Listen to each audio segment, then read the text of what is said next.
দুই প্রকার মানুষকে কুরবানির গোশত দিলে সোয়াবের পরিবর্তে আরো গুনাহ হবে।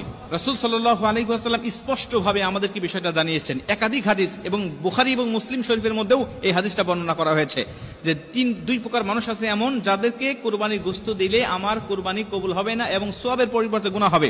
এর প্রথম নম্বরে রয়েছে যারা কসাই, যারা গোশতটাকে বানায়, এই গোশতটাকে যারা কাটে, তাদেরকে মজুরি হিসাবে, পারিশ্রমিক হিসাবে আপনি গোশত দিতে পারবেন না।